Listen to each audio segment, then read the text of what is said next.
All right. It's Thursday night.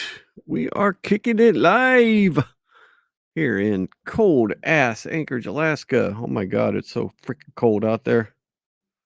It's like 11 damn degrees. Yes, I mean, probably less now. And it's been that way for like multiple days. And I don't like it. So yeah, it's chilly. Of course, now I'm reaching around. How is everybody doing? Hopefully good. Hopefully good. Oh, yeah. No, I saw that earlier too. It was snowing in here. Snowed a little bit on my car. Guess it's yeah, it is. Oh, it did warm up a little bit. You're right. Okay, so it was 16 maybe. I don't know.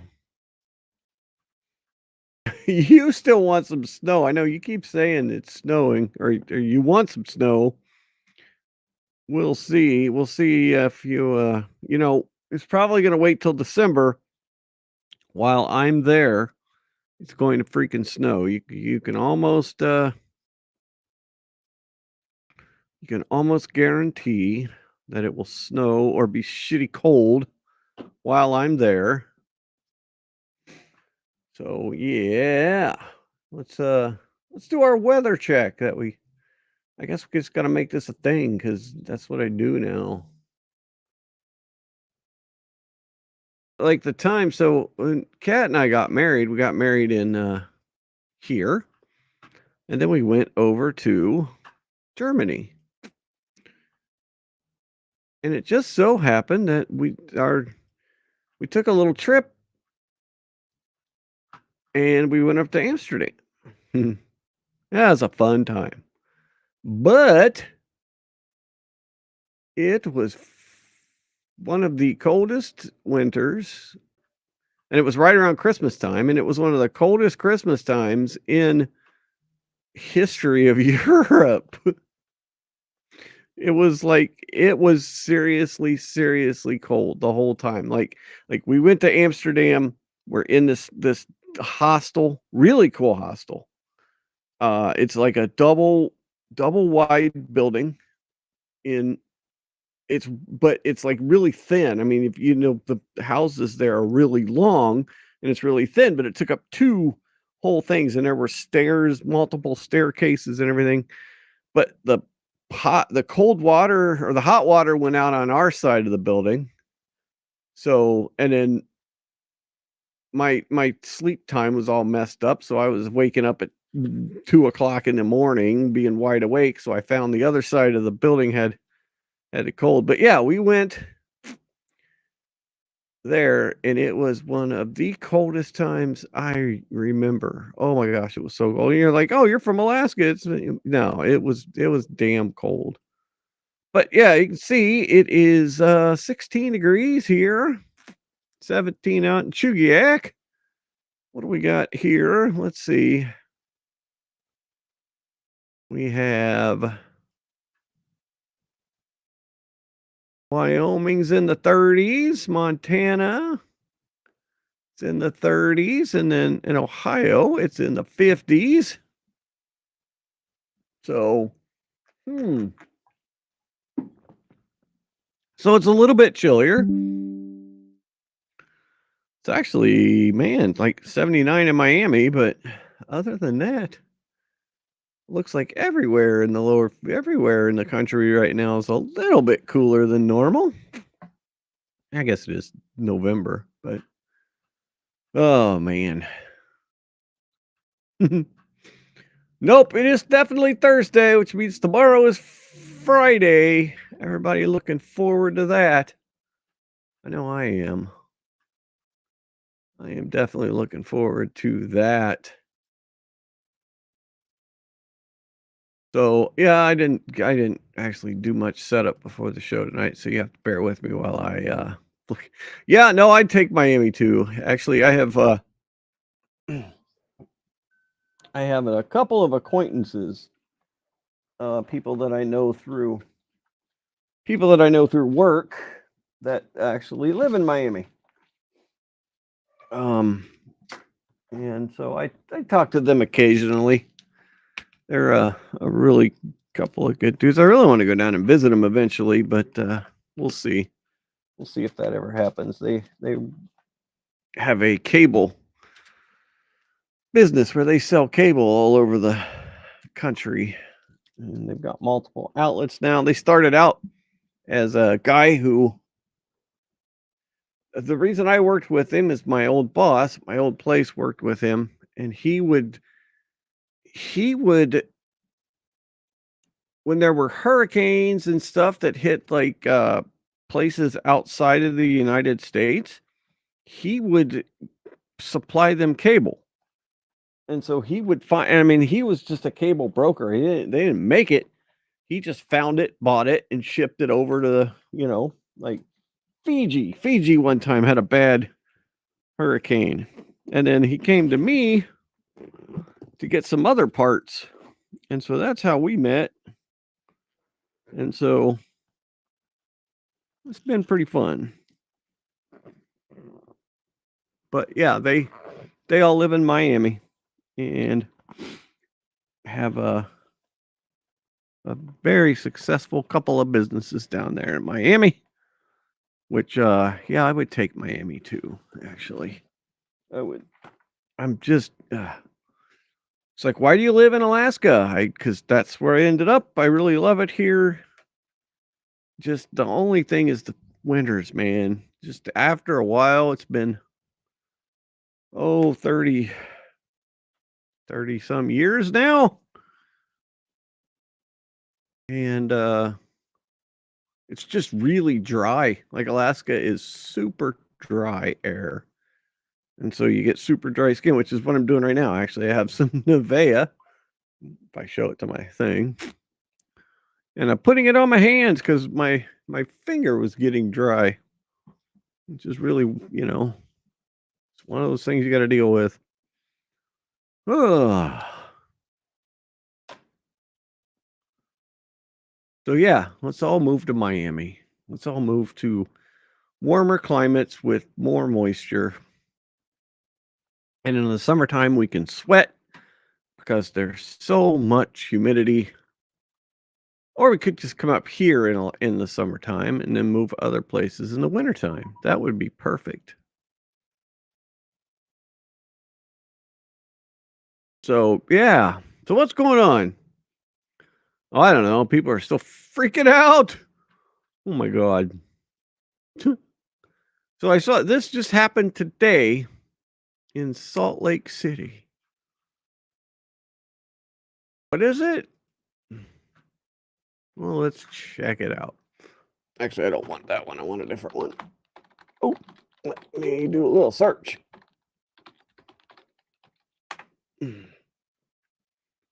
So, in Salt Lake City, Utah, snowbirding. Oh, yeah. No, let's do some snowbirding. Winter is on its way, and hell yeah. I would do that. We'll see. All right, Salt Lake City, Utah.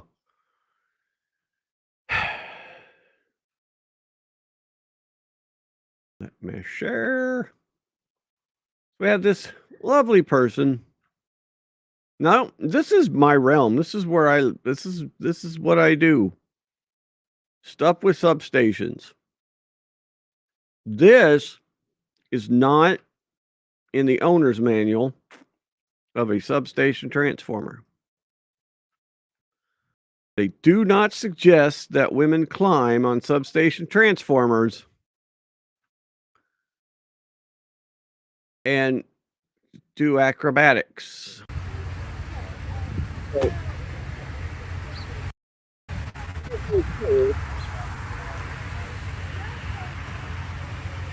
But now you can see not only is she climbing on the transformer, she is hanging off the cables. Now, this is called flexible bus. I'll give you a little bit of a substation lesson. if you notice in substations, sometimes you've got pipes that stretch, right? And so that is rigid bus. Where you have these connections, so this goes from the substation transformer, which is right here. So this is off of this, and then this is probably a switch of some kind over here or a breaker. Can't tell, but these lines right here would, if they were energized, because they did shut this down, but if these were energized, this would be, I'm at the least 115,000 volts, 115 kV. It's more likely somewhere in the 400 range, but this is some very, very high voltage stuff. But as you can see, now they're positioning a bucket underneath her. They're trying to get her to come down. And eventually she will come down.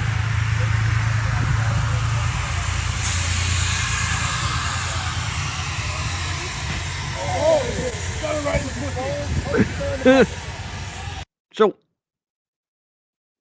is she stupid? Yes. The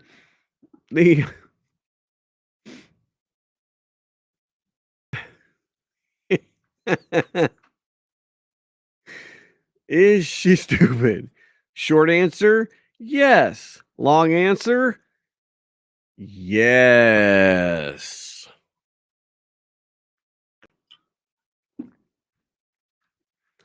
Um,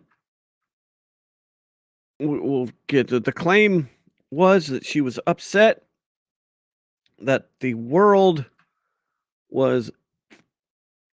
Yeah, no, they oh my god, they are. They're so lucky that there's either somebody there that saw her and was able to act really quick.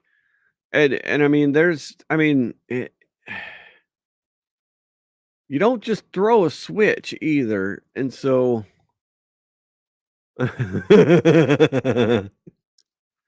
yeah, it's I believe it is a her. Now, there if you see this one, some of my followers pointed out that something unusual at the end of the footage. After watching it multiple times, did something that looked like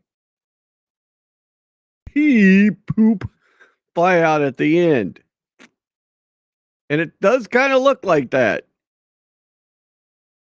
But now there is speculation. Looking closer, it appears that law enforcement used some type of less lethal weapon, like a rubber bullet or a beanbag round or something similar. But she looked like she was coming down, so why would you shoot her with a less lethal? But that is kind of what it looks like. It kind of looks like it wasn't one of these guys because they're just hanging out there. But I mean, I don't know that we can hear anything, but she does kind of react to it too. So she's there. She gets hit right there. So you see her move. Like it does look like she got hit with something.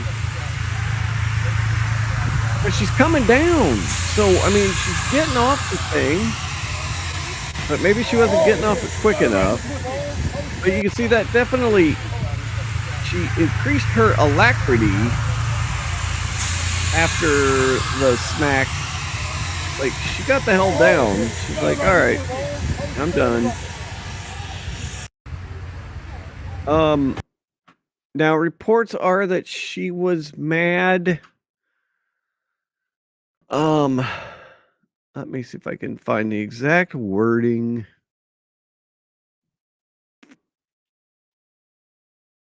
Okay, so a Utah woman left over 800 people without power for hours. So this didn't just happen for this. It was like hours. During a mental health episode, electric power leads to distribution substation with voltage range between 4,000 and 36,000 volts. Yes, but what she's on is actually more than that. She's on the high side. She's on the, yeah. Witnesses Brian Kent revealed that the unidentified transpire had managed to stand on top of the transformer with screaming obscenities. He recalled hearing the troubled resident yell about how the world was no longer safe for her or her future children. So I can't prove it, but there's speculation. I mean, I don't know. Has there been any cataclysmic events lately that people would think that that the world is not safe anymore? I mean, Lord God, where are we? So, so yeah, 800 people without power, and this could be. I mean, granted, I don't know the thing, so this could be a 35 kV substation, but those are not 35 kV insulators. That's high voltage insulators right there. Those are at least 115 kV insulators. So this is definitely something that's powered up at transmission voltages, which people will fry on that. People go in some places people go into substations to try to steal the copper. And a lot of times what they'll use now is a copper coated metal.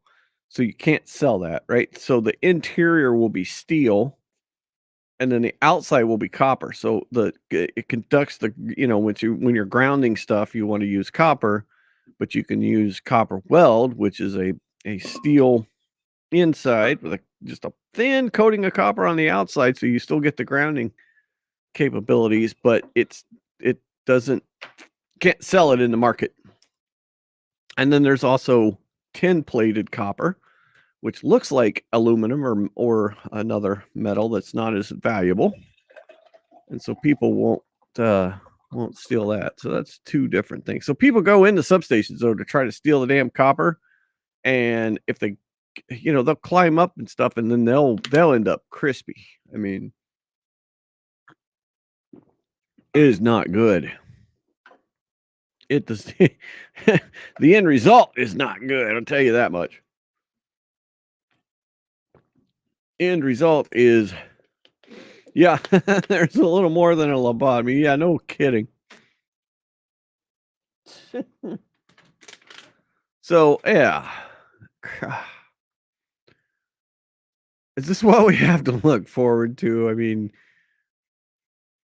It definitely gives more content though, right? I mean, the content part of this is wonderful. I think it's great. Which brings me to, oh my goodness, the person I had no idea that I needed to know. And that would be Justine Bateman, of all people. Now, who is Justine Bateman? Justine Bateman. Let's look up Justine Bateman. And she has a brother. What is her damn brother's name? Jason. So you remember Jason and Justine Bateman. So Justine was Family Ties. If you remember Family Ties with Michael J. Fox, she was the share this tab instead. She was the daughter on Family Ties way back in the 80s. And so, one of the and she is how old is she? I think she's she's 58 years old. Now, one of the things she's done, she's a Hollywood, she was an actress and everything. And she has not had any kind of surgeries or, like facial surgeries or facelifts or anything. She has decided that she wants to, age naturally. And so that's pretty cool, especially in Hollywood. So why is she's a filmmaker, right? So she's made some cool films and I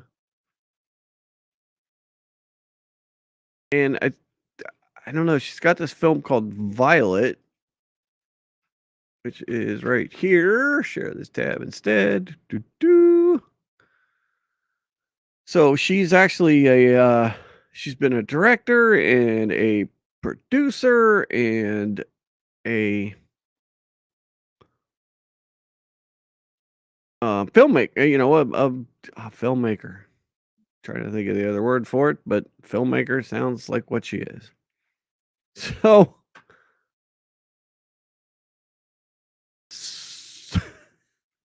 over the last few days, she has decided to look at all of the freak out videos that are being posted online and critique them. Producer or just overall creator, I guess. So she has decided that these freak out videos need a filmmaker's eye to critique them. So here's one of the devil's advocate for just like one. Are writing off friends and family first because of their political beliefs. Okay, let me go ahead and play devil's advocate for just like 1 second for all of you Trump supporters who say that you agreed with his policies. I even had a mutual of mine who said that they agreed with the idea of abortion being decided by the state because each state should be able to say what they do and do not accept. Okay, sure, let's go ahead and say that's fine. Where is the funding for anybody who needs an abortion within those states who decide, well, now we know you've had these rights for however long, you've lived here for however long, you've invested money in these states, you've spent money in these places, you've bought property, you've rented property, you have been literally cultivating an environment right around you. Abortions are provided because fine. Because an option for if you live in a state where they take away your rights, I'm not paying state taxes here, or my state taxes go to another state that does support those rights. Y'all are not working smart enough. Okay, so that was the video. Are writing off friends and family. So let's take a look at the critique. So first off, we've got an interesting prelude where another actress or the same actress before or after the piece was shot is briefly shown prior to the beginning of the piece. Okay. The bull ring accessory is overused. Wardrobe should find an alternate way to accomplish the intent. The cinematographer's accent lighting in the BG purple at the top of the wall and the fairy lights near the floor. See, we can see that there's fairy lights and there's lights all the way around the thing. So she's commenting on the on the lighting. Don't appear to be connected with the material. Consider everything in your frame and its purpose for delivering your theme or plot. The lighting on the actress's face is nice. So there's Justine's first, or that's her latest. That was 7 hours ago. So here we got another one. So here's the video. To remember what my therapist said. If you were a normal conservative and you are okay with this, we have issues because this man is lower and dirtier and filthier than the dog shit that is on the bottom of my shoe. Why does she have... Okay, never mind. Like, he preys on teenage... Like, is this something you normally have on your shoe, or... And we are okay with this. Being our attorney general, leading up the body that is currently investigating him for sex trafficking, could deal with that's not true. I could deal with the motherfucking defense guy. But this shit, I am... Okay, we're back to ragey. I am... Okay, cool. What do we say about this effort? Well, this is a good effort to veer from the overdone car driver seat location. However, bathrooms should be avoiding because the echo caused by the sound bouncing off tile and marble surfaces. Unless you are prepared to lay down carpet and hang sound blankets, do not shoot in the bathroom. Try ADR on this piece to remedy. The filter used on the actress's face is distracting. Unless there is a thematic reason made clear, avoid face filters. The actress's delivery is stilted with pauses between most words. Rehearsal time should be taken for a more natural delivery. Oh God, I love these. I love these because she's just, I mean, okay, so this one. Oh my God, this one is freaking good too. So here we go. We'll get a little bit of the piece. Trump voters, go look at the statistics. They're not educated. Stop supporting things that hurt of a community. My degree is in public health. Like, we go so hard into this. You don't have a healthy population of people when you vote Donald Trump into office. Steps backwards than we've ever experienced in our life. With a Democrat in office, sure. Okay, so you get a sense there of the thing. So this piece gives us a glimpse into the daily life of a sign language interpreter upset with having lost her job. The director cleverly demonstrates the very reason she was fired by having her incorrectly signed while delivering the dialogue. Filming vertically is less desirable. Film horizontally, unless you have plans for a triptych design that would include 2 or more shots on either side.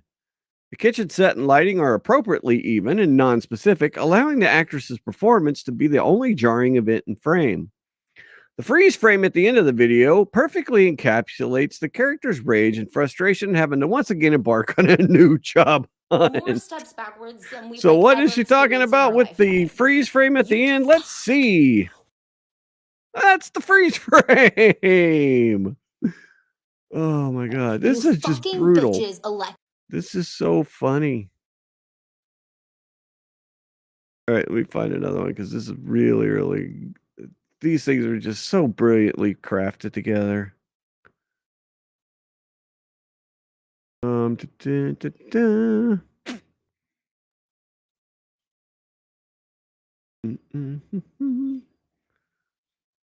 So yeah, I mean, we'll see how she. Okay, so this was a car. This is one of the car people. So, all right, I don't need to put in the music.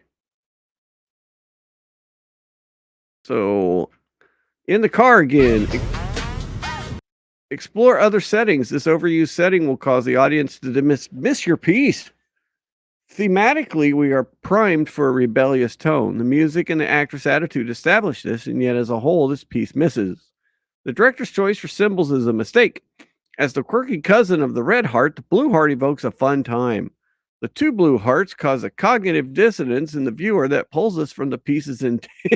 The director further intensifies this dissonance with the reveal of the wrist tattoo he has chosen the Walt Disney font. This and other trivial fonts, Comic Sans, Papyrus, will lead to the audience to believe your piece is superficial and lighthearted. Be sure that is your intent. So she's showing off her blue hearts and then her resist tattoo, which is in fact in Disney font. Oh man. And then just, I mean, she has got a bunch of them here. I mean, just a ton of them. She is just going there. You can tell she's having fun with this. So here we go. Here's social media video critique approves. This is another. Here's another metal piece. Oh no! No! No!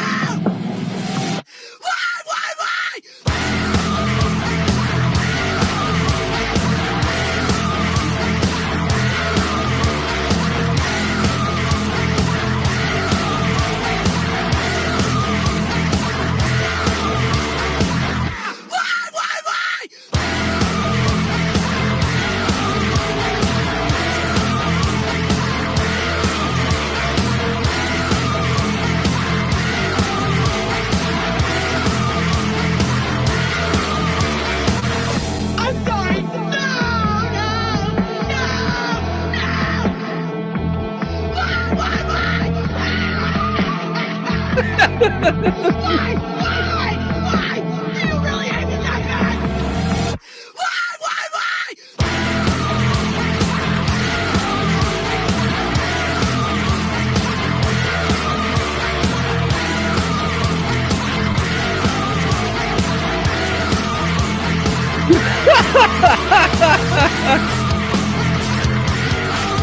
All the breakdowns.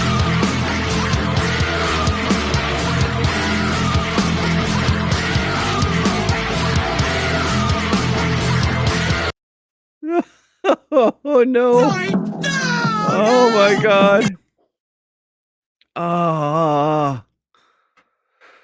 Oh my goodness gosh. That was fucking brilliant. I'm sorry. Oh, that was brilliant. Oh man. Oh, so this is one of the first ones that caught my attention. So here we go. Here's another little video snippet.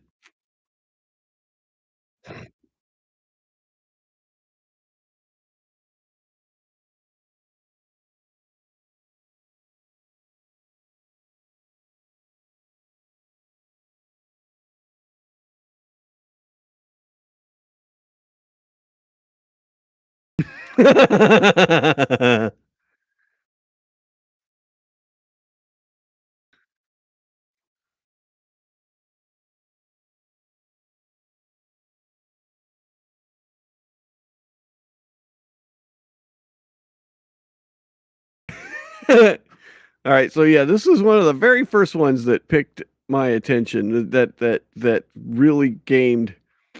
Oh no! Oh my god! Thank you, Kat. Sorry. All right, let's watch it again. Damn it! I thought I turned it off, didn't I? Yep, I did. Okay, let's watch it again. I swear to fucking God, if a man talks to me, the next time a fucking man yells at me when I'm walking down the street. Like, does that happen? I guess it does in bigger cities. I'm gonna lose my shit on them. Men are going to Well, live the scream. The scream is really important yells here. at me when I'm walking down the street. I'm gonna lose my shit on them. Men are going to live in fear. Oh, women are so sensitive. Women are so sensitive. Why don't you smile? Why don't you fuck me? Die!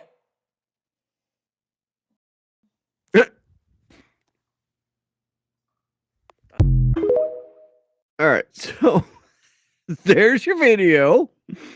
So what is the critique? Recently found footage of the camera test rehearsal for feature film $2. The innovative director chooses the POV of the fruit basket on the counter. So let's see. Yep, we've got the fruit basket perception, or point of view. Okay. The actress is wearing a sweatshirt with the well-known film poster image on it, and her hair is in the baby buck antler style popularized by the film. Is she wearing a baby? Is she wearing a? Oh, the baby buck. $2. That's right. $2 is the film. The feature film $2. So she's wearing a sweatshirt with the $2 film. The actress is wearing a sweatshirt, with the baby buck antler style, popularized by the film.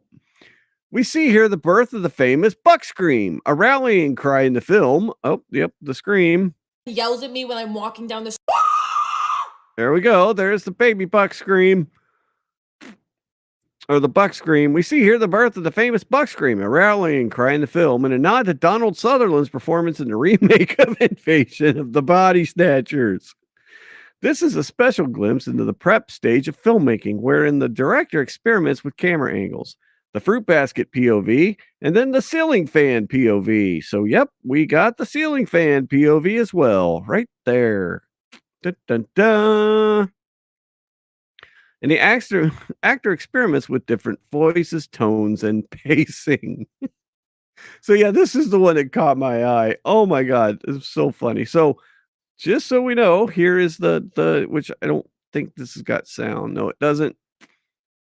But this was Donald Sutherland in Invasion of the Body Snatchers back in 1978. Let's see, can we actually find the video of that? Donald Sutherland Invasion. Let's see if we get lucky. Oh yeah, here's the scene.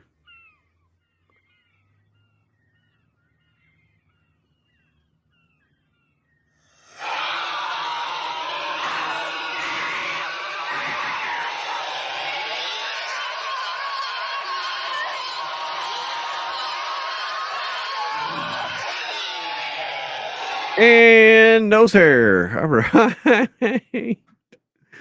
Oh, man.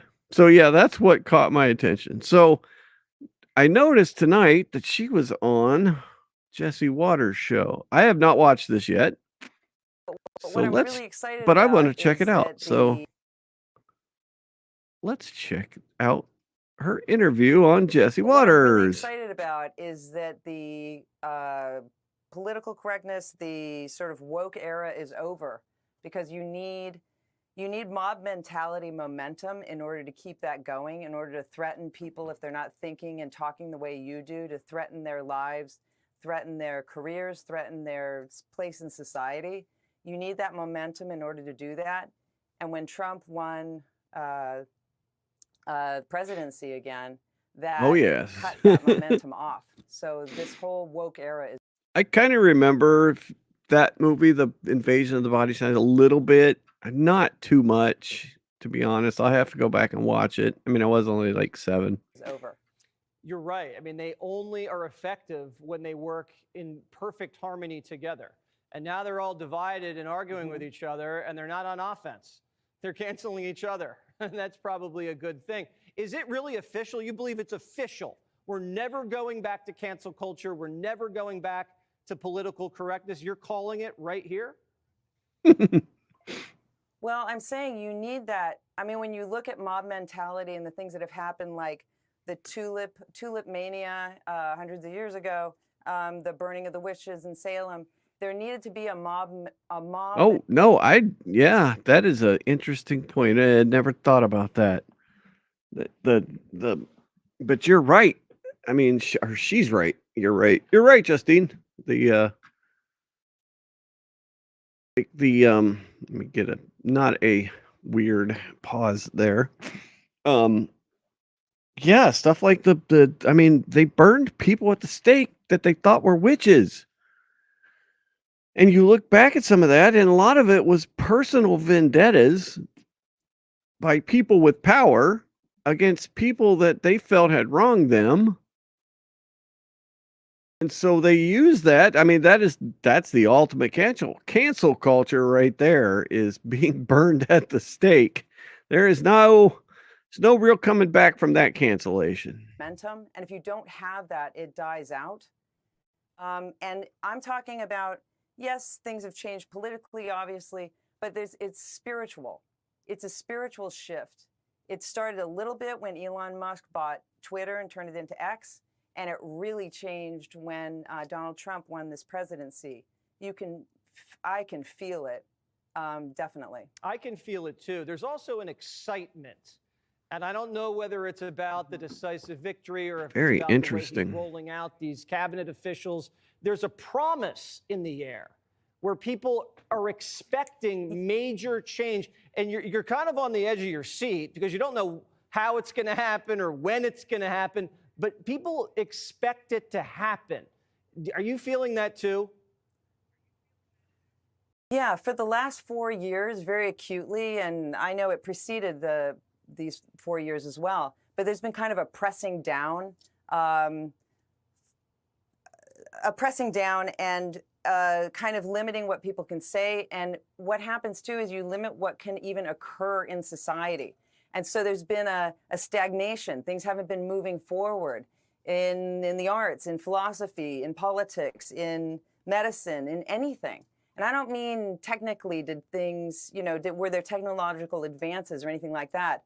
I mean innovation, like with your thoughts, with what is coming into your spirit from God, magic, the universe, whatever you want to call it. That's been stagnated for at least 4 years. And now that's changed. And that's what I'm really excited about. I've been waiting for this moment for a long time.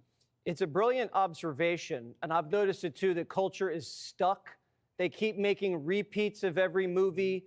Every TV show's a repeat. There's no creativity in Hollywood, in literature, in the arts. As you mentioned, you've noticed it more than anybody, I'm sure.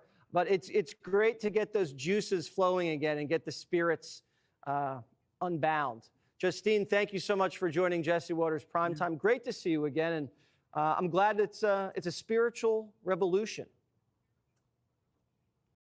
I think so. Thank you. All right. Justine Bateman on Jesse Waters. That's some interesting take there as far. I mean, yeah, she makes some really good points there that yeah, it does. It takes a mob mentality. So yeah, if you get a chance, I am going to try maybe this weekend to watch this movie called Violet. I don't know. Let's click on the thing. It looks like it is a video that you can rent. Let's see, is there a trailer?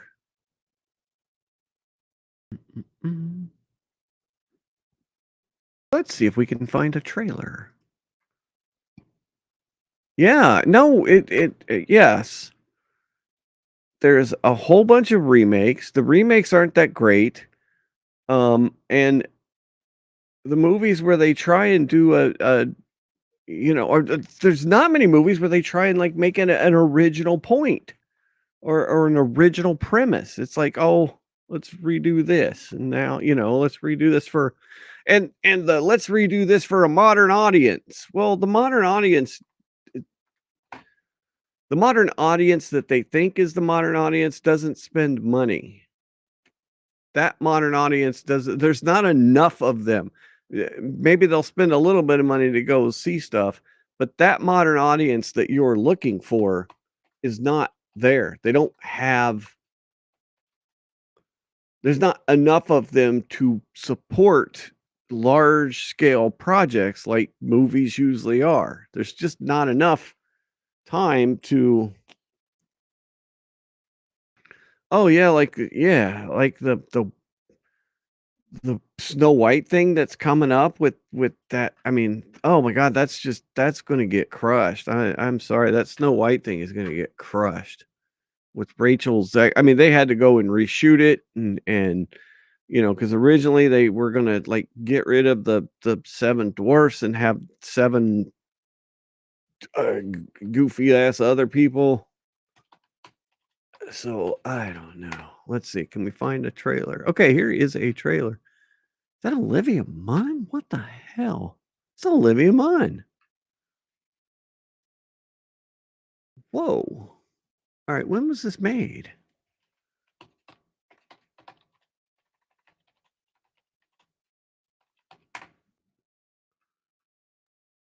Okay, it was released in theaters, a limited release in 21.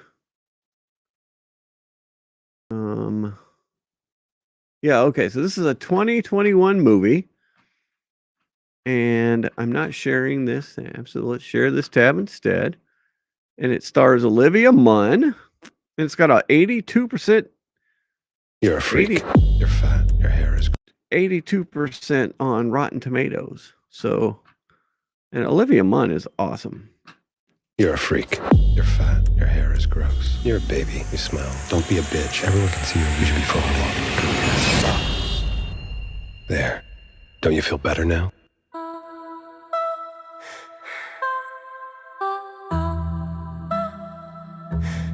I feel weird lately. Are you sick? You know, the committee in your head that tells you that you're a terrible person. You're nothing. Just never really noticed it before. You know what I'm talking about? Sure. You're a loser. Are you okay?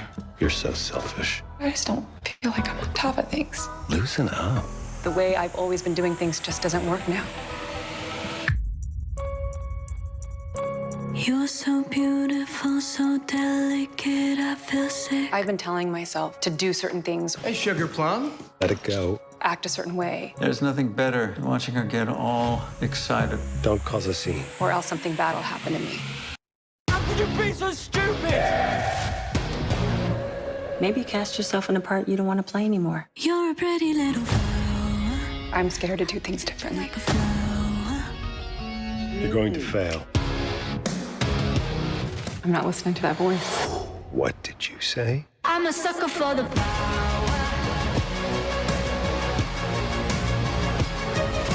You'll never find your way back to that kind of freedom. I don't want to be afraid of some terrible outcome. I want to be free. This is a huge mistake. I want to be free.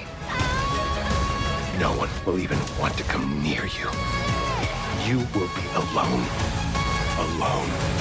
Alone. I want to be free.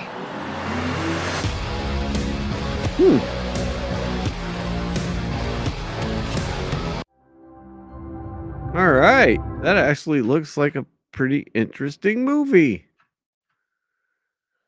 Huh. I had no idea. We're talking about movies that need original ideas. Well, there you go. That looked pretty original to me. So I guess we'll have to check that out. Yeah, like I said, it got good reviews. Now I'm sure people will be mad, and I'm sure people are going to like knock the reviews down. Like yeah.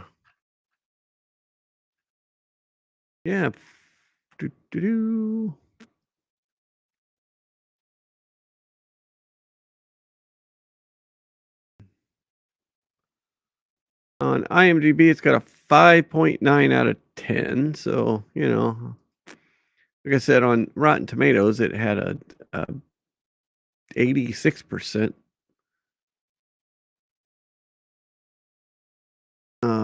review. So,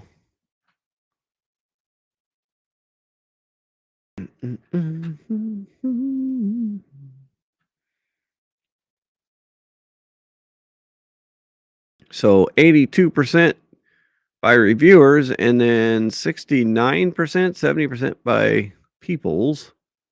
So, you know, the people score usually tells you a lot, but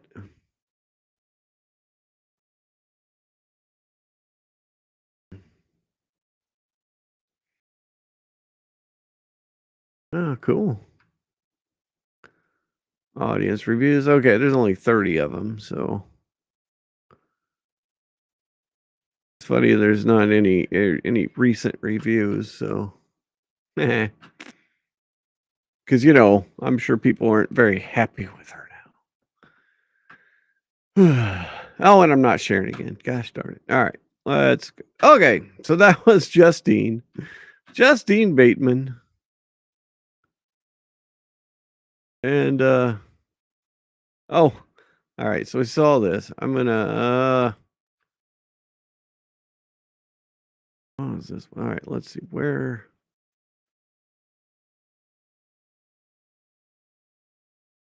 All right, I haven't seen this either, so we're gonna watch this while I go to grab a thing, do something real quick that I got to do. So let me put this on so I can hear it too. While I'm gone for a moment, and then we'll talk about it when I get back. Maybe. If I can find my headphone. There it is. All right. So, all right. I will be back shortly. And let me make sure I'm sharing the screen. Okay, that is it. There we go. There's Robert F. Kennedy Jr., who has just been. It has been announced that he will head the HHS, the Health and Human Services. And we'll talk about that. We'll talk about that in a minute, because there's a lot of people say, well, what kind of, well, he's not a doctor. He's not a you know, he has no health thing. So we'll look at some of the past health and human services folks when we get back. But let's go ahead and watch this. Hang on. Let me get my stuff set up so I can watch it too while I'm gone. Okay, there we go. I'm not intimidated by the agency. And oh, I can't hear it because okay, let's see.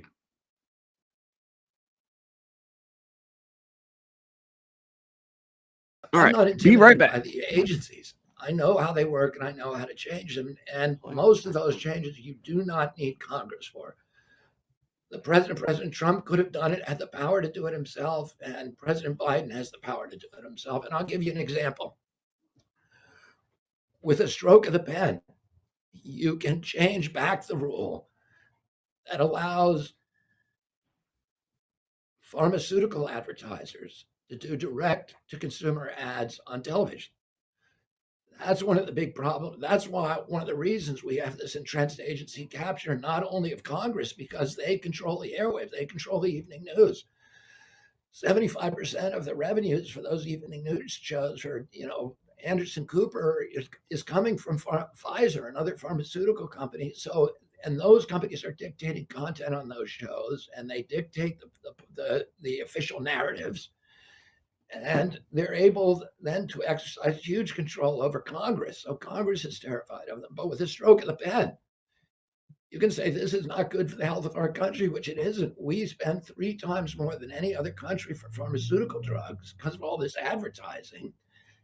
And we have the worst health outcomes of any, I think we're 79th in the world in health outcomes because there's only two that allow pharmaceutical advertising on TV. One is New Zealand, the other is the US. Stop that overnight as president.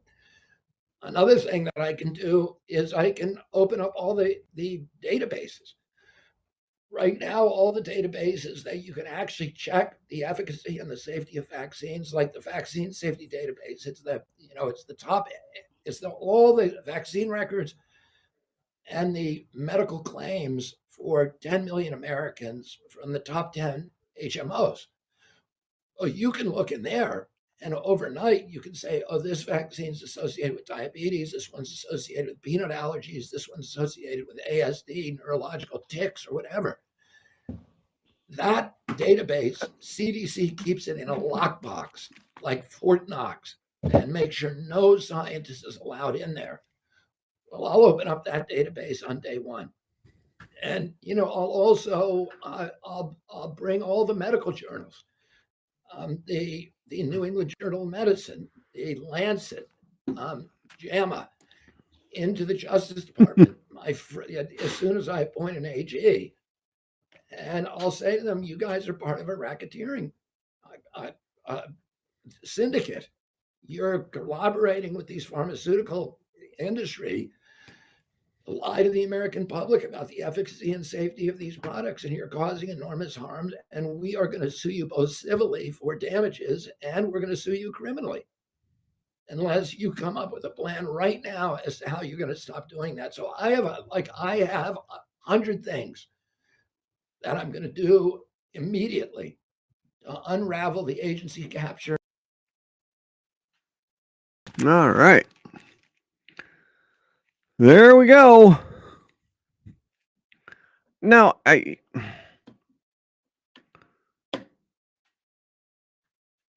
need to plug that in.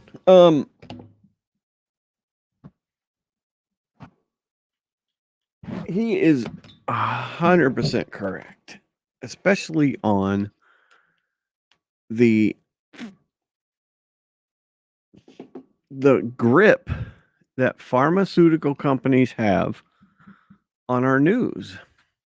If 75% of your advertising revenue is coming from the pharmaceutical companies, you have zero incentive as an organization to investigate them, to put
microphones have a plug-in.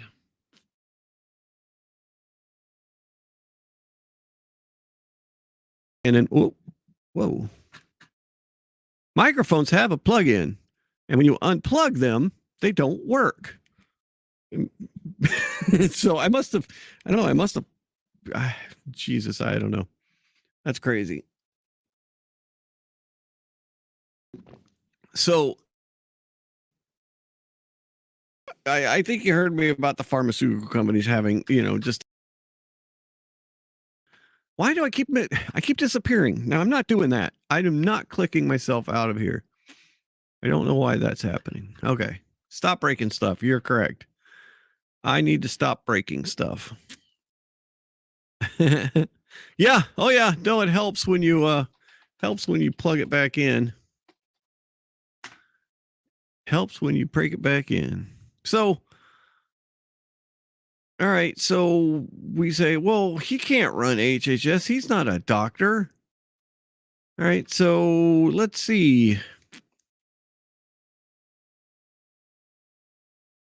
This is our current HHS secretary. Is a American lawyer, politician, serving as the 25th United States Secretary of Health and Human Services. Position he's held since March 2021. He previously served as the Attorney General.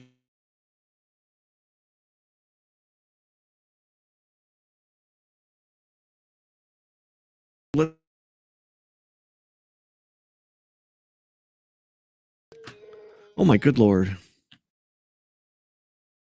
Wait, what?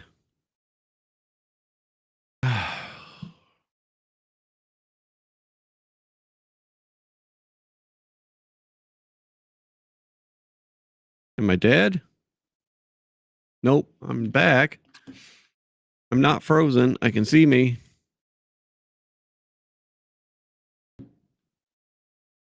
But I don't know why it keeps going off. I don't know why that keeps happening. It's really weird. I'll have to keep an eye on it. But yeah. I go away. All right. Here I am. There's gremlins. There's gremlins in my thing tonight. Okay. I have gremlins around. So yeah, so I did see, let me see if I can find it. I don't know if I saved it. Because I look at this stuff, in between working. There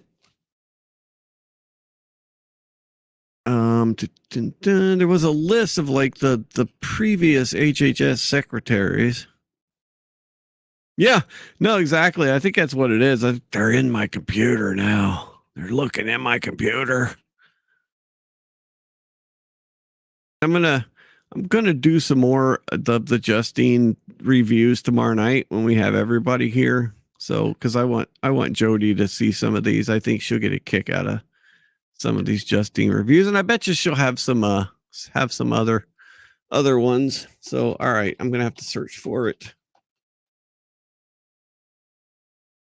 And I can't spell secretary very well.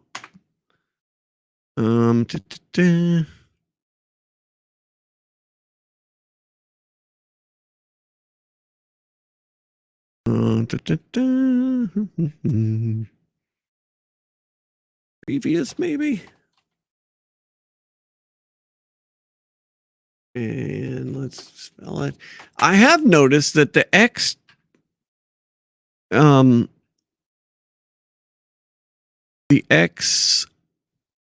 search engine has gotten better for some reason. It just seems that it's got better.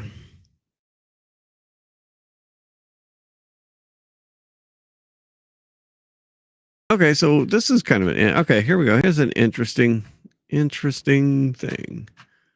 Share this tab instead. All right, so all right, gotcha. All right, so would it be great if Trump's unconventional picks for his cabinet inspired the media to consider a nominee's credentials? They might want to look at the current HHS Secretary, Xavier Becerra, who brings to the table the medical experience of being in Congress for 12 terms. So he's the 25th Secretary of the Department of Human Services, the first Latino to hold office. And yeah, he was on the powerful Committee on the Ways and Means. He was chairman of his party's caucus. He was a ranking member. So yeah, so he was a congressman. That's his thing. Or perhaps Obama's former HHS secretary, Sylvia Matthews Burrow, who had just finished her stint lobbying for Walmart. 2013, she was office management above and revolving door personnel. I don't know what that means. Walmart Foundation revolving door personnel. So she was a Walmart lobbyist. Or Donna Shalala, Clinton's former head of HHS, whose credentials were as a university administrator and a feminist. So yeah, we can't just all of a sudden that there's, these positions have been, it's not always health people. And I don't think Rachel Levine is the H. What is she? She's like the health. I don't know what her actual title is. Let's see. What is her title?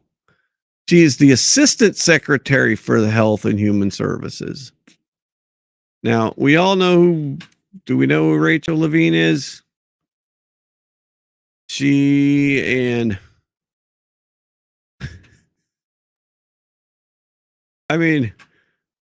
This is the Assistant HHS Secretary, and this was Sam Brinton, who was the Deputy Secretary of the Nuclear Waste Disposal. And the reason that Sam Brinton is no longer the Deputy Secretary of Nuclear Waste Disposal is because he was going to airports, going to the baggage carousel, finding the most expensive luggage that would come off the belt and stealing it.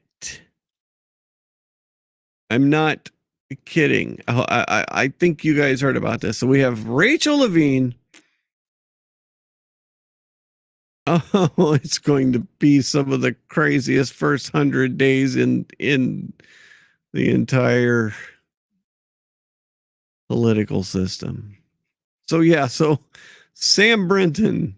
Oh my goodness. He stole.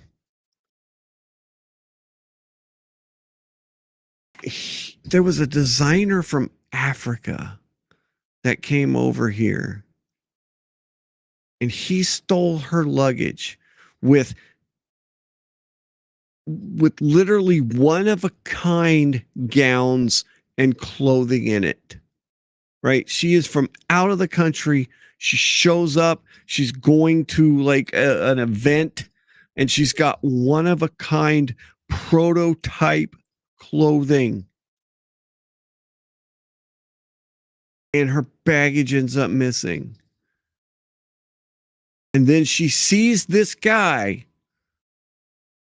on TV wearing her one-of-a-kind clothing and going, what in the world?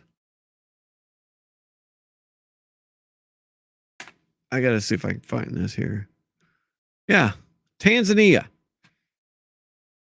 Tanzanian woman who had her suitcase go missing at a Washington, D.C. airport in 2018 claims Biden's ex-nuclear waste secretary, Sam Brinton, stole them. Sam is seen wearing two of her dresses that the woman said was in her suitcase when it went missing and are one-of-a-kind dresses.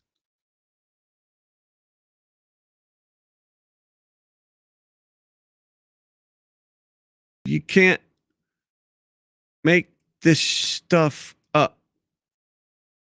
So these are the serious people that are in charge right now.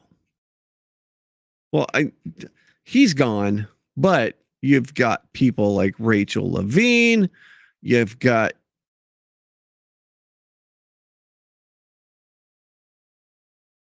so he actually I think he went to jail for a little while.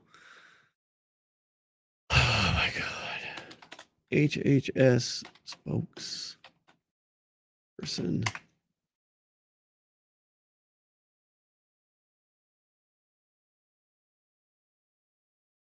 All right. And there was.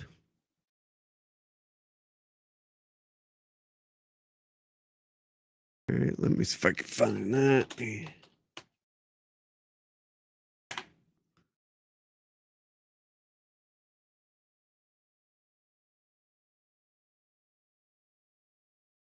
All right, there was another I saw earlier, but I don't know if I can find it. Let's see.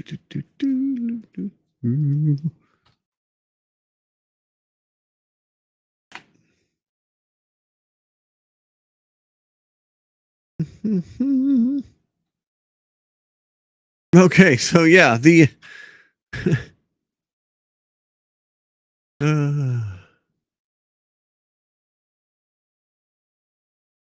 I can't wait for the left to melt down over Trump's newest pick for the Secretary of the Interior. So he announced tonight that the governor, Doug Bergman, of South Dakota. I should know this. Okay, governor of North Dakota. The governor of North Dakota is going to be the new, which, I mean, he's a very smart person. Back during the Republican primary, he made some really good points on the stage when they'd actually call on him. So, all right. So here's, we got the Secretary of the Interior coming. He's a governor, but who's the current spokesperson for the Interior Department? This person. This is the current spokesperson for the Interior Department. So, I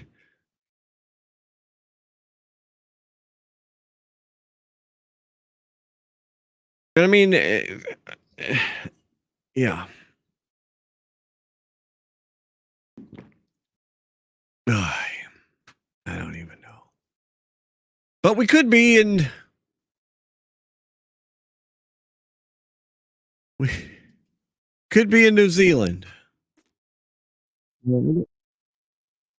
I don't know the whole story to this,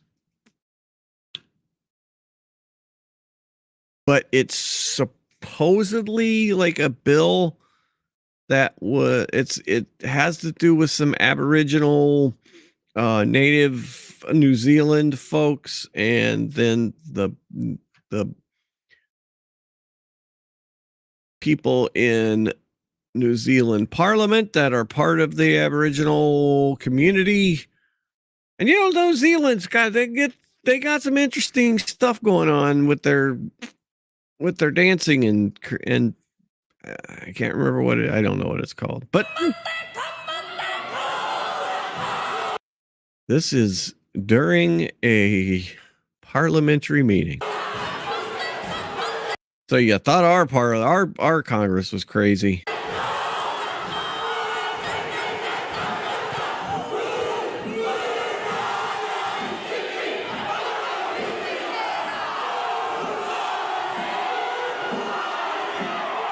Haka, thank you. They're Hakanen right now.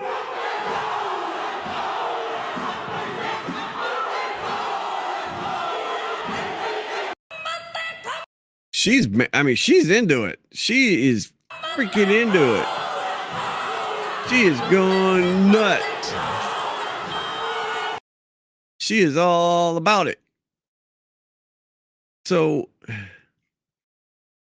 gotta figure out what this is about because that was kind of crazy. So let's look. New Zealand Parliament. So New Zealand Parliament was brought to a halt. Okay, so this is a little longer one. Cool. New Zealand Parliament was brought to a temporary halt by MPs performing a haka. Thank you. Amid anger over a controversial bill seeking to reinterpret the country's founding treaty with the Maori people. Oh, okay, so that makes sense. They're going to say, yeah, right? No, exactly. It's pretty awesome. It looks like it goes on. So they're going to try and reinterpret the founding treaty. Oh my God. What? I can only imagine. I mean, New Zealand was bad during the lockdowns and stuff. They were horrible. They were one of the worst countries on earth as far as that went. Like locking people up for months. Also it's a little different angle too.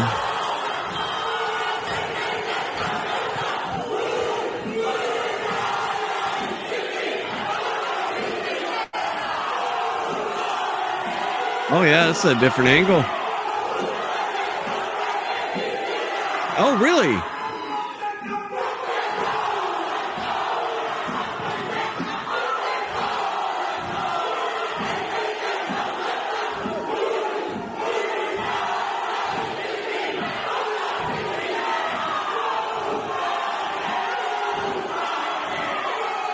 Yeah.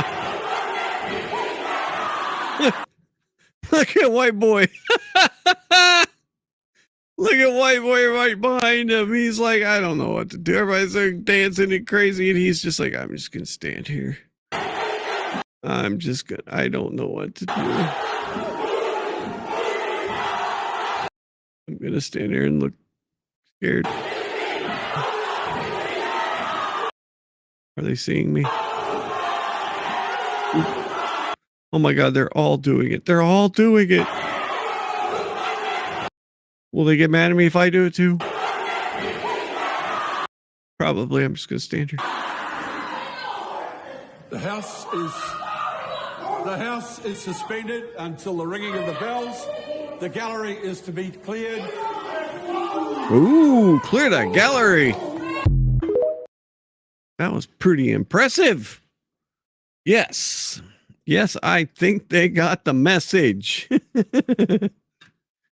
Oh my goodness, that was crazy.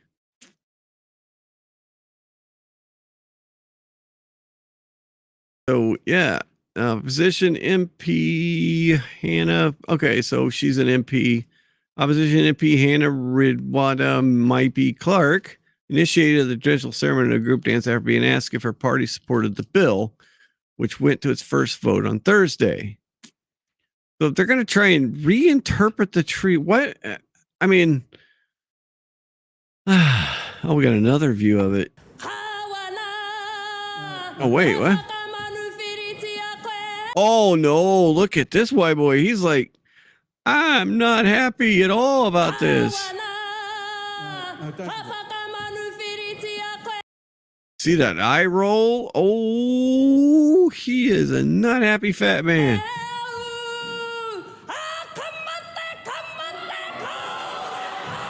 Oh, yeah, no, he's fat man stands up even.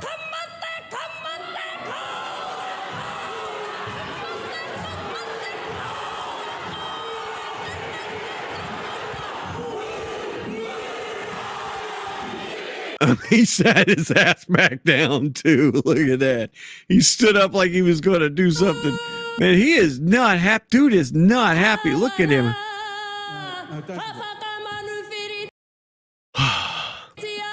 What a little tantrum.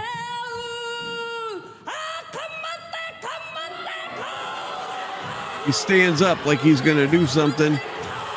And then he realizes, I better not. I better just let him go.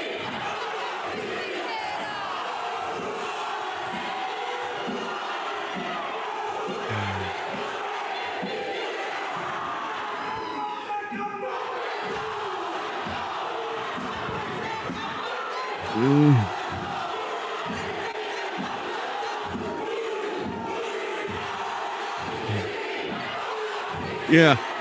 Yeah, exactly. Like,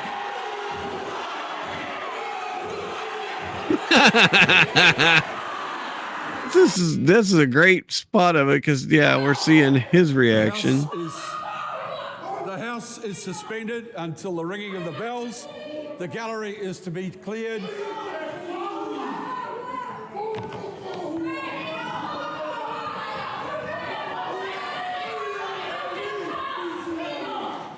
I love it. Oh, and they suspended her? What? That's bull. Act of subversion. I love it. I love it. I love it. I mean, she is intense. She is intense about this. So, I mean, if they're going to try and interpret it, yeah, exactly. If they're going to try and reinterpret the founding, I mean, what? How do you reinterpret? I mean, this is a vote in New Zealand's parliament was suspended and 2 lawmakers were ejected on Thursday when a ringing haka began.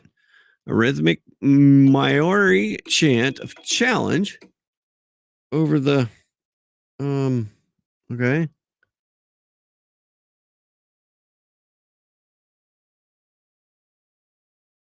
Am I gone again?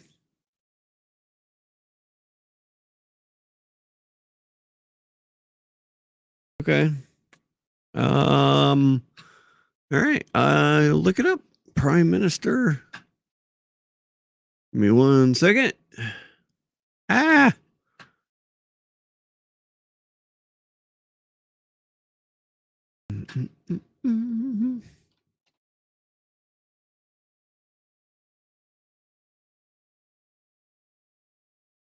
Prime Minister of New Zealand. That's not her. It's not the same person.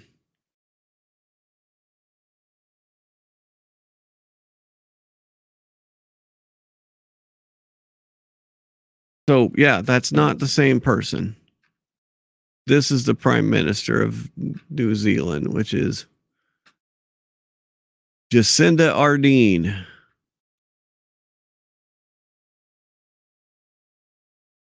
Whoa.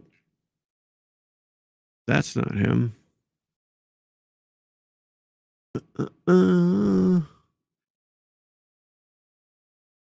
Unless they...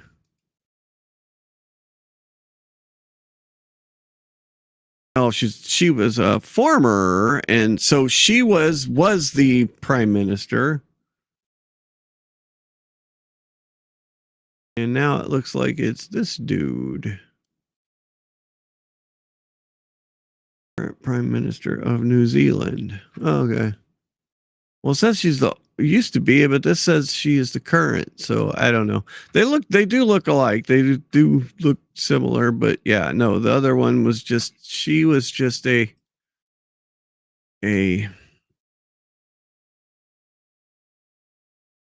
PM in the House. So, but how do you redefine? So was suspended and 2 lawmakers ejected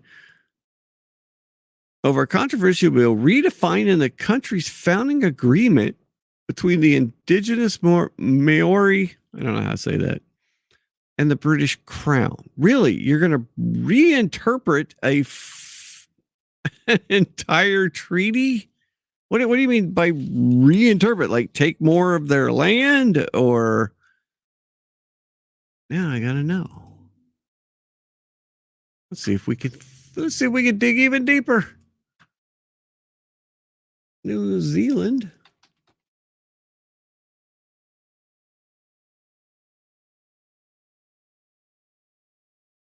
Reinterpret treaty. All right, so Reuters, Roto-Rooter. November 7th, New Zealand center-right government. This is gonna really endear them to the people. New Zealand's center-right government on Thursday introduced a bill aimed at reinterpreting the country's founding agreement, triggering protests by indigenous Maori groups who said it would undermine their rights. Treaty of Waitangi, first signed in 1840 between the British Crown and more than 500 Maori chiefs, lays down how the two parties agree to govern. The interpretation of clauses in this document guide legislation and policy today. That doesn't make any sense. The interpretation of clauses in this document guide legislation and policy today. Okay, that's a really bad sentence, Reuters. Associate Justice Minister Dave Seymour said the purpose of the Treaty Principles Bill is for Parliament to define the principles of the treaty, provide certainty and clarity, and to promote debates on its place in constitutional arrangements. The principles of the treaty are not going anywhere. Either Parliament can define them or the courts will continue to meddle in this area of critical political and constitutional importance. Legislation is a policy of Seymour's ACT New Zealand party, which garnered 8.6% of the party vote in the 2023 election. ACT has criticized the sharing of some governance matters between the state and Maori, arguing non-Indigenous citizens are losing out because of policies designed to uplift Maori, who make up about 20% of the country's 5.3 million people. Okay.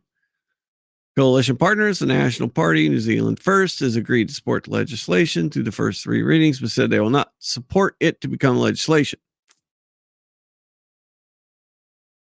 So, yeah, I mean,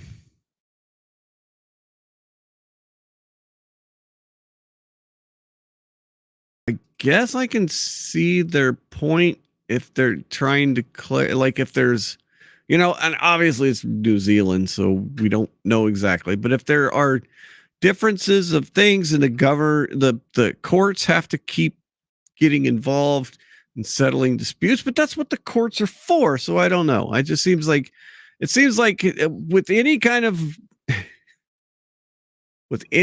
government legislation like this, I'm always going to be on the side of stay the hell out of it. This is a power grab. You're going to try and do some shit that you don't want to do. So stop it. Stop it. Stop it. That's what I think. All right. What else do we got?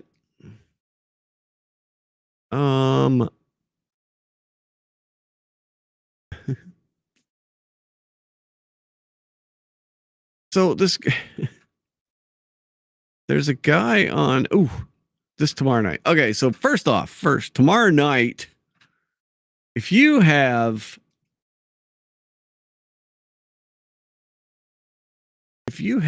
Netflix, tomorrow night is going to be Jake Paul and Mike Tyson fight. Oh, and Mike Tyson slapped him. Now, how much of this is like, so this is a boxing exhibition. This is not any kind of sanctioned bout. They're going to have heavier gloves than, they normally would have 10-ounce gloves. I think they're going to have 14s. They're going to have 2-minute rounds instead of 3-minute rounds. So this is all about money. No doubt. Netflix has given them a crap ton of money to do this, and we'll see what happens, but it should be fun. I was around for Mike Tyson's original run. I mean, I was in tech school in the Air Force in Illinois when he lost to Buster Douglas. That was like right around New Year's of had to be 1991. It was early 1991 when we all went over to the bowling alley and they had tables set up and we watched the fight, and none of us could believe he got beat by Buster Douglas. And that was kind of the starting of Tyson's downfall. So tomorrow night, he makes his 58-year-old comeback. And yeah, we'll see how that goes. So on another fight, you've got this guy on CNN named Scott Jennings. And Scott Jennings always just gets thrown into, I mean, he is the Trump guy on their panel shows. And he just gets, I mean, he's outnumbered, obviously. So let's see if this is the one. I haven't watched this, but I heard about it here.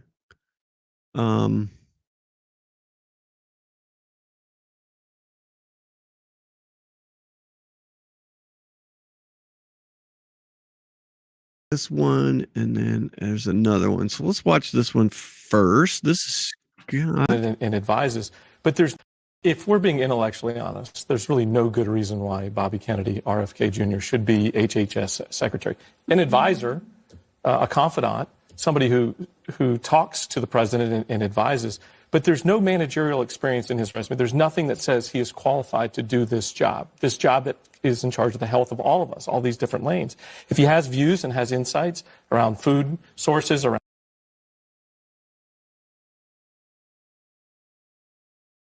the HHS secretary is in charge of everybody's health in the country. That statement right there is a absolute insight into how some people think that the government should be. Around vaccines, then those should be given in advisory roles. Why? Because what were the qualifications of the previous ones? Well, I think it's important to always remember that you put yourself. Say that again? What were the management qualifications? I mean, Xavier Becerra. I'm not talking about the previous. I'm looking forward. No, but you're calling into question whether he could actually do this job, and I think it's absolutely. I think America is now, and I think it's important to discuss it because Xavier Becerra was just a lawyer and a politician with no management experience. So does two negatives, two wrongs make a right? Sylvia Burwell was a Walmart lobbyist. Donna Shalala was a university person. Look, RFK Jr. is a nut. Okay, so that's different than what you just said. You just said he doesn't possess the requisite managerial experience, but then we get to the real issue here, which is you want to insult the man, which is your right to do because you opposed him in the election. But you, Doctor, are raising the issues that he has been raising, and I think they're appropriate questions to raise. I don't know whether he can be confirmed or not. The vaccine stuff at the table is obviously going to be the flashpoint of this hearing. Mm-hmm. But I'll tell you one thing. This whole issue of the CDC and these public health agencies, look, public trust in the health regime in this country is as low as it's ever been. But why, Scott? Because of COVID. Right. Because of school closures. Because of mask mandates. Because this country was... there we go. But let me just finish. Because this country was drugged through a bunch of condescending and heavy-handed mandates that all turned out to be garbage, and that's why it's low, and the questions are valid. And RFK is the answer to all of that. Yeah, but RFK helped promote the assault on the CDC that lowered the disinformation that led to more than a million deaths, Scott. More than 1 million deaths in the United States. Higher than don't even bull. 1 million deaths. A whole bunch of people died because they got put on ventilators when they shouldn't have. Ventilators killed a whole bunch of people because they weren't used correctly. And it wasn't discovered until like a couple years later that, oh my God, we're not using these ventilators correctly. I mean, there was a big talk about how, who could make the most ventilators and ventilators going to New York. And so turns out we were actually using them wrong. Oh my goodness. So here was the second part of this. Donald Trump mastered, and he did a great job. But he's the president. He won the election. He did a great job of being the mouthpiece of all the things that bothered people without having to deliver solutions. But the problem now, he's in the job, right? He's now the president, or he's going to be the president, and he has no solutions, none. And the only thing he's put forward. I mean, Scott, could you tell me what his solutions? Can you tell me what his economic plan is to lower inflation in less than 10 seconds? Yeah, extend the tax cuts, fight for American workers, get the immigration system under control, stop spending out of control out of the federal budget, lower inflation, also unleash American energy to drive. I asked you what he was going to do to lower inflation. I know that was like 15. That was 15 seconds. No, inflation. not increase the economy, but lower inflation. The intellectually honest answer is don't spend $8 trillion you don't have. I know, man. I love it. Yeah, I know you got your stump that you love to polish on the. It's over. The campaign was like weeks ago. Yeah, but being an American's not over. Wrecking the country is not over. Our future. You're right. You're right. And he won the election. And being an American is not over. So hold him accountable. And I would as hope, a conservative, hold him accountable. And I would hope that Make sure you would hope that this presidency is successful. As a conservative. You want it to fail. I want it to succeed. All these picks. You want it to fail. All these picks, absolutely not. I've got more on the line than anybody. I've got 3 kids. I got 4. Go ahead, Denver. So I think. So he hasn't even. That's the crazy thing is these. Oh my God, he hasn't even taken office yet.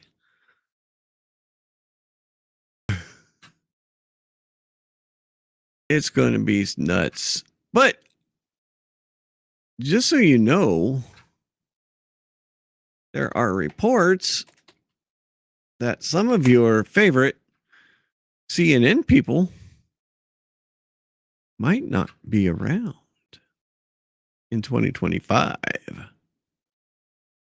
So CNN will axe top stars in fresh round of layoffs in 2025.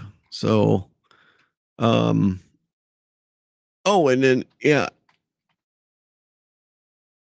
the ratings have completely dropped off. So let's look at MSNBC. MSNBC have cratered by 50% since the election, which I know people were watching TV, watching this stuff for the election, and then they stopped because it was over. But some of these shows have cratered by 56, 60 some percent.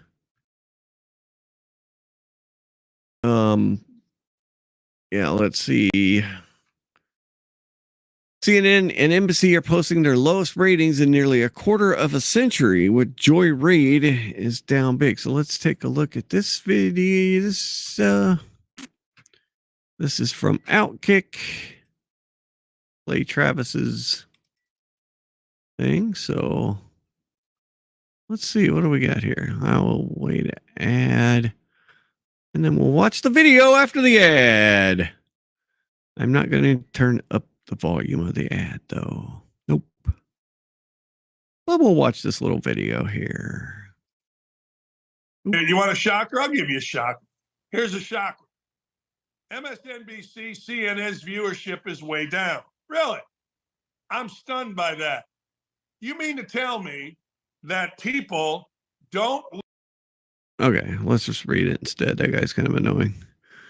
On Tuesday, 1 week after Donald Trump's decisive victory over Kamala Harris, CNN and NBC posted their lowest rated viewership in the advertising age demographic, 25 to 54. I'm almost there. I'm almost out of that. I don't want to be. In nearly a quarter of a century. The day was CNN's lowest since June 27th of 2000.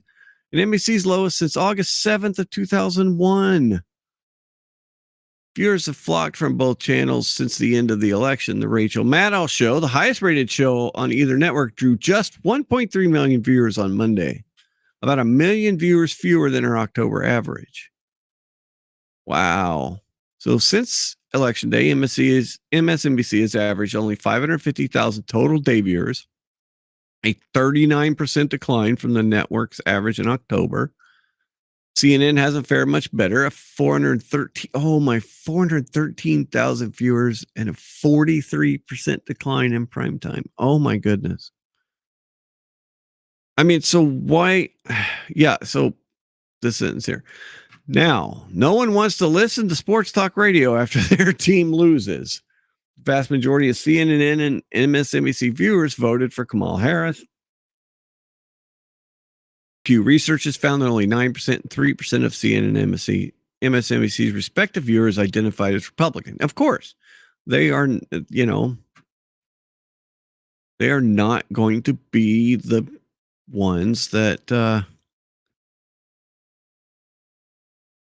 so yeah, I think people listened to them, and I think they were told that, that Kamala was going to win. She's going to win. She's definitely going to win.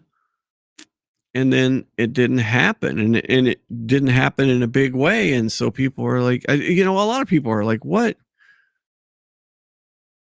is going on? What happened? And we still don't know what happened. We still don't. I mean, well, we know, but we still have a lot of people that just can't come to the reality of what happened, and so we shall see.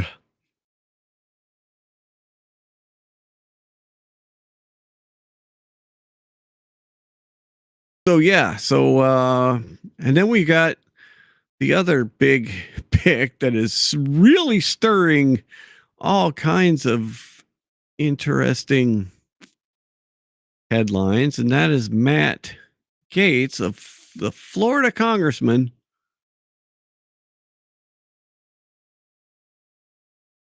and people are not happy with him. I don't know. It's an interesting. It's probably one of the most interesting picks for an attorney general in the history of picking attorney generals. Matt Gaetz is very, very quick, very smart. He is a very smart dude. He is one of the most politically courageous people that has ever been elected to Congress, right? He was alone with the stuff when he basically got McCarthy out as speaker, and then all of the votes that they took. I mean, him and there was a couple of them, but he was the main player in all of that. And I mean, that took just absolute, complete, just, balls to pull that off. And so he's not, obviously he's not afraid to take on anyone that comes his way. Now, you are correct. When he is debating, or when he is debating, interviewing, or when people are in his, when he's on a panel that is,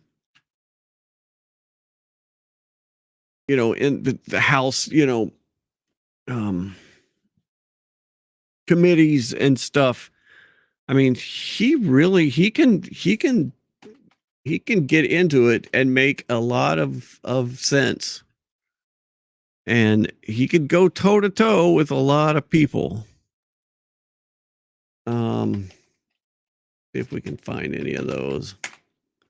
So I think when his confirmation hearings, if he gets that far, there's a whole lot of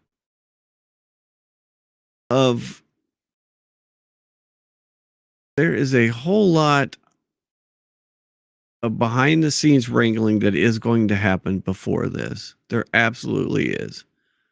There is a whole lot of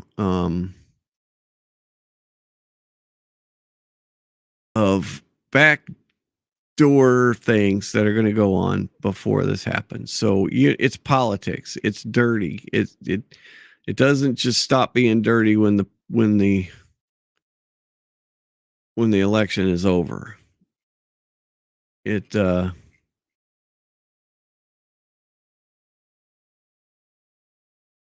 definitely. I'm trying to find see if I could find some of the times he was on the committee, because I mean, he really gets into people. He really does.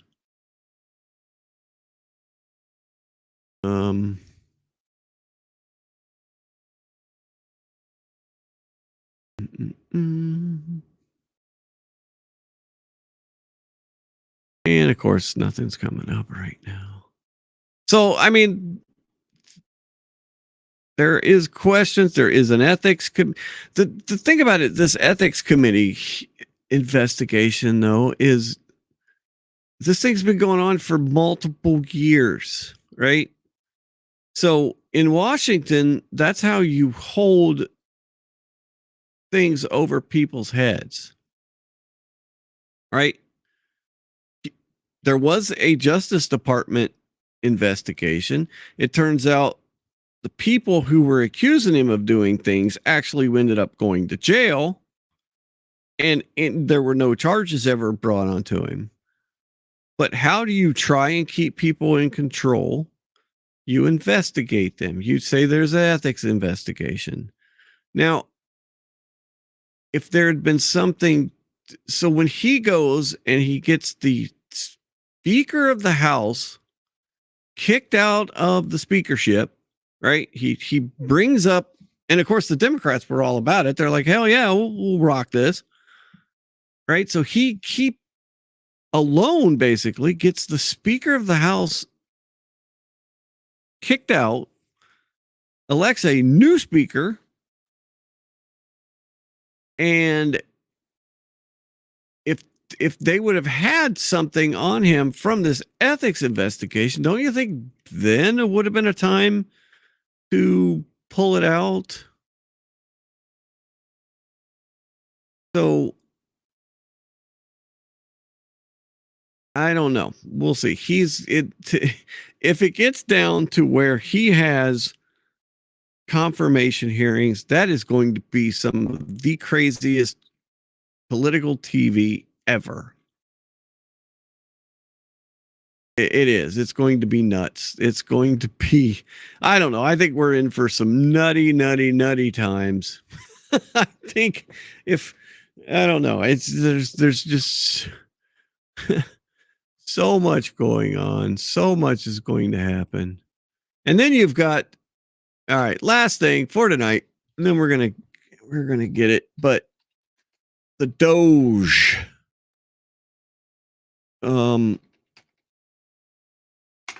The Department of Government Efficiency. Not only are we going to have a Department of Government Efficiency, we will do weekly. This is Elon. This is an Elon tweet.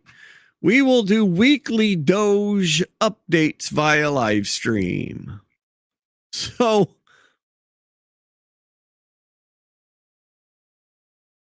we get to see, and you see that the Department of Government Efficiency already has a page. It's already got its gray check mark, which means it is a government or multilateral organization, which it's not really officially an organization yet, but the dude owns the place, so he can do whatever the hell he wants. And so Doge is real. It is coming. It is going to be, the revolution will not be televised. We've heard that before, right? That's will not be televised. It sounds like some of it will be.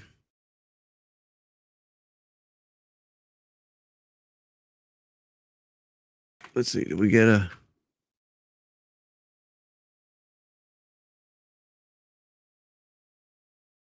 I think that was in a Public Enemy song too.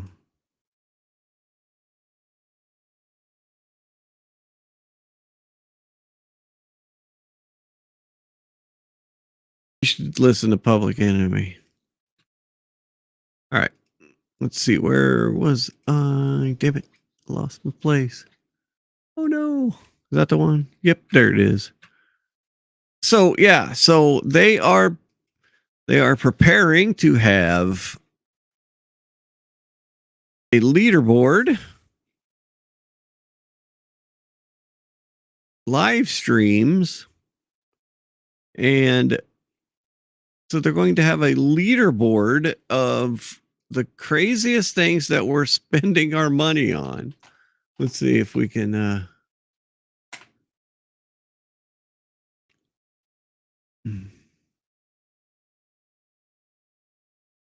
all actions of the Department of Government Efficiency will be posted online for maximum transparency. Anytime the public thinks we are cutting something important or not cutting something wasteful, just let us know. We will also have a leaderboard for the most insanely dumb spending of your tax dollars. This will be both extremely tragic and extremely entertaining. I agree with both of these things. We're going to see a bunch of stuff that we're like, why are we spending money on that? And I think Rand Paul actually had one tonight. So, oh yeah. Oh, here's one from this guy. $573,000 paid to one NGO, non-government organization, to teach other NGOs how to bring in more refugees.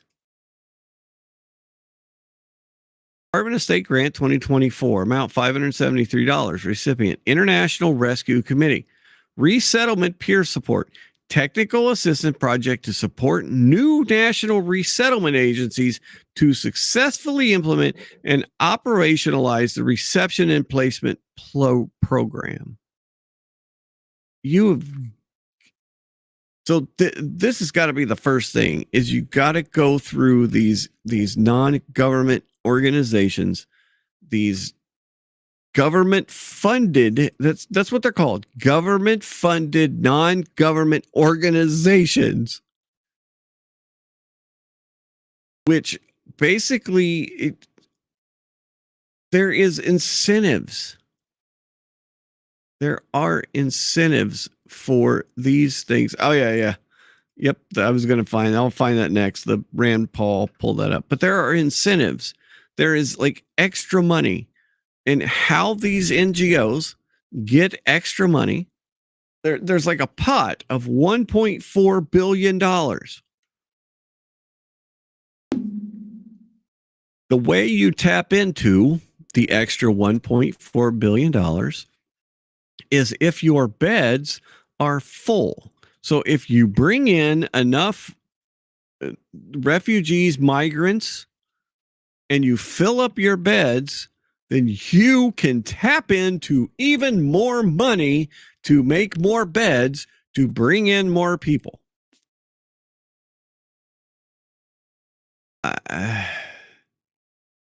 We are incentivizing businesses, and everything is marked up. That's the thing. Everything gets marked up. There's profit on every bit of this.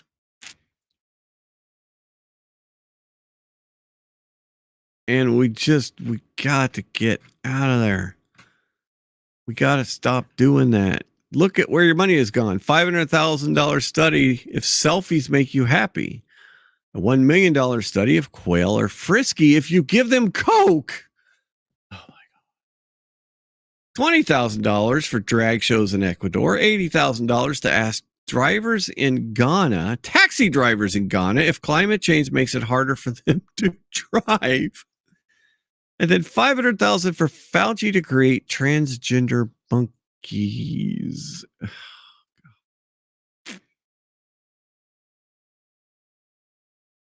Oh man.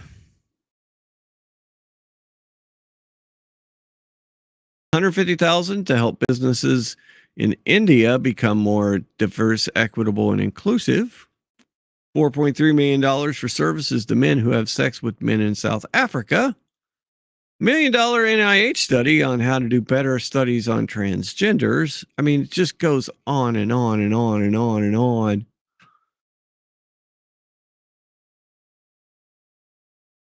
So, and then you have people just laughing about this. Oh, it takes two people to figure out how the government could be more efficient. It's going to take thousands of people. You just can't get past this. So here was Rand Paul's. Here's another one for Doge.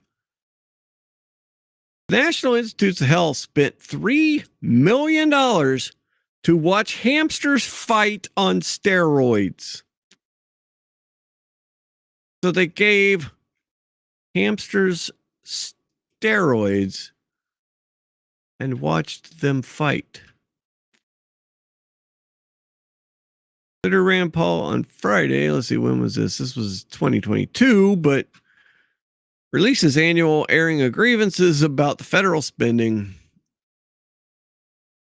Identified nearly $500 billion worth of wasted taxpayer resources.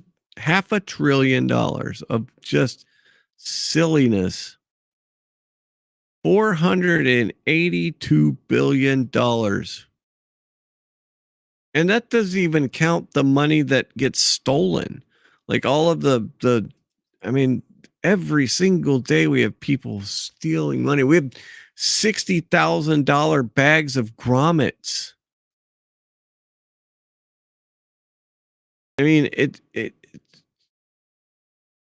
and nobody looks out. That's the thing. Is I've been in government and I've seen government operate from multiple, in my entire professional life, I've been either in government, which was way early, or I've had access to some of the workings of government from different organizations. And there's no thought to it. There's no, they don't, a lot of it doesn't care. A lot of it's like, we have to spend this money or we won't get the same amount of money next year. Well, maybe you don't need that much money. Maybe you can do your operation for less, but that is absolutely not the attitude. It's, we've got to get more money. We need more money next year. And no government program goes away. There's never a government program that goes away. They just keep getting bigger and bigger. I mean, we still have a helium depository in case we have to get our blimps back. Our Zeppelins might need helium in the future.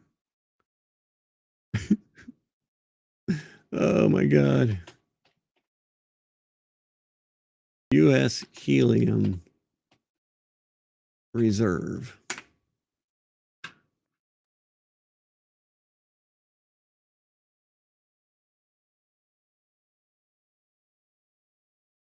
Mm-mm.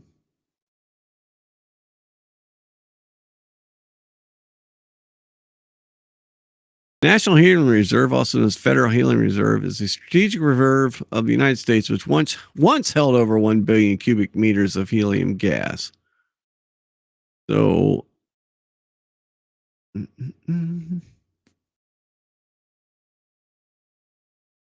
it looks like they did close it in 2022. So they finally shut it down in 2022.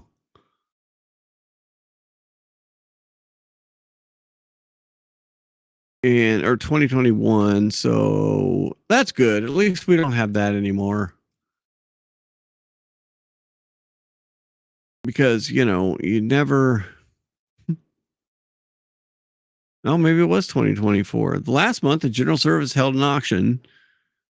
For 100 years, the government has stockpiled helium in underground caverns near Amarillo, Texas. Originally, it was for lighter than air aircrafts, but now it's used to provide essential elements for MRI machines.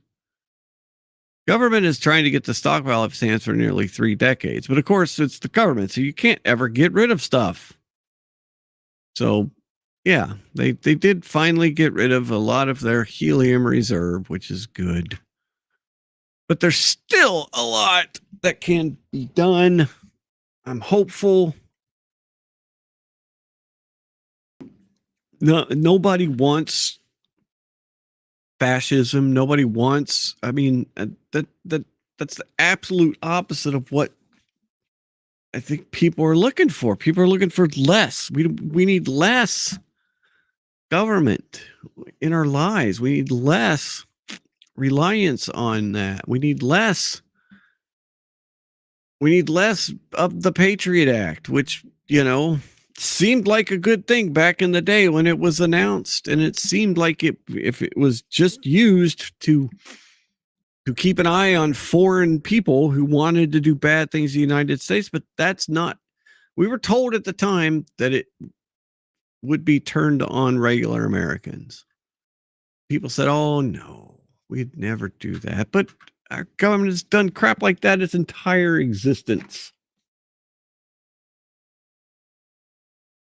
So that's what we have to look forward to. But it's going to be, we've got a Christmas season coming up.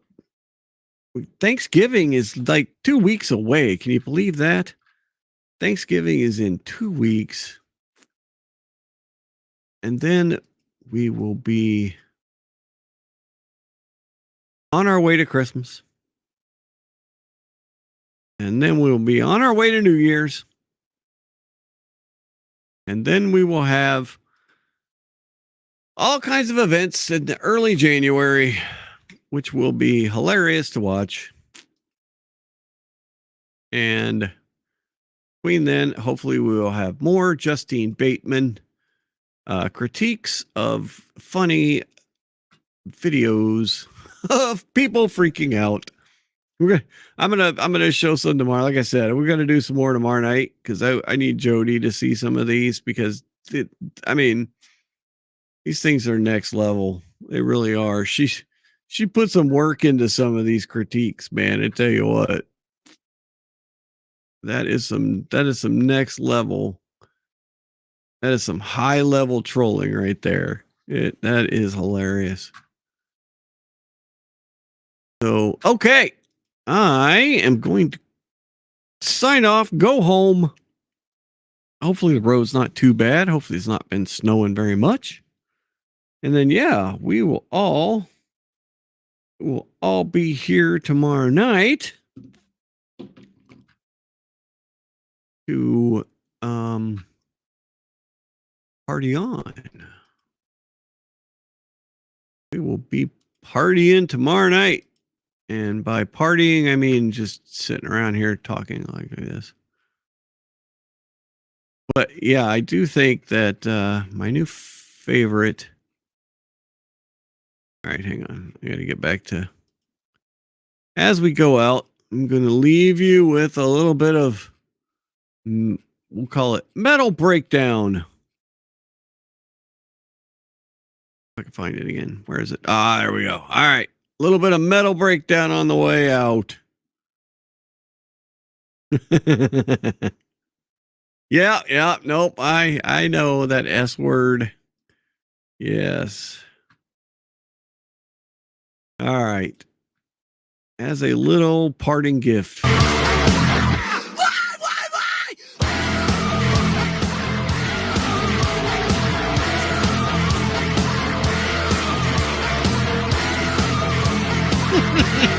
I still love it. Oh my God, I love it so much.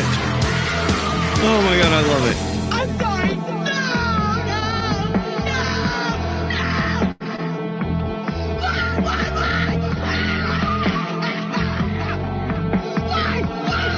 Why? Do you really hate me that bad? Why? That is so good. Oh my God, it is so good.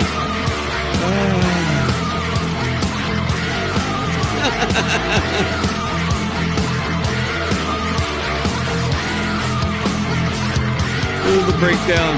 The breakdown at the end, yes.